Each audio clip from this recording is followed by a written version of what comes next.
À la question « Y aura-t-il un accord avec Bruxelles incluant de nouvelles réformes économiques ?» le fringant ministre grec des Finances se montre catégorique. Pas question, nous n'avons pas été élus pour ça. La décontraction affichée contraste avec la fermeté et donne le ton des négociations entre le gouvernement grec et ses créanciers.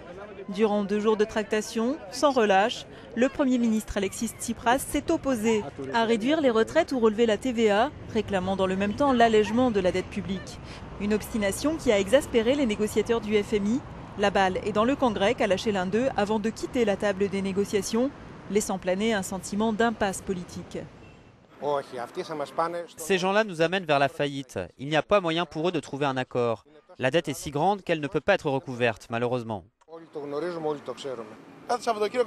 Chaque fin de semaine, on se dit que quelque chose va arriver le vendredi. On se demande s'il faut récupérer notre argent à la banque, si les banques vont fermer dès le lundi, comme ce qu'il s'est passé à Chypre.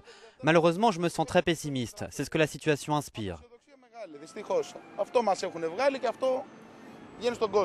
Alors que le spectre d'un défaut grec se profile si les discussions n'aboutissent pas, la bourse d'Athènes, en hausse de près de 8% hier, a reculé de 4% en début d'après-midi. Le gouvernement de Tsipras tente de rester fidèle à ses promesses de campagne, mais aussi de satisfaire une opinion grecque, à la fois désireuse de rester dans la zone euro et hostile à de nouvelles mesures d'austérité, comme l'ont encore clamé des milliers de Grecs hier.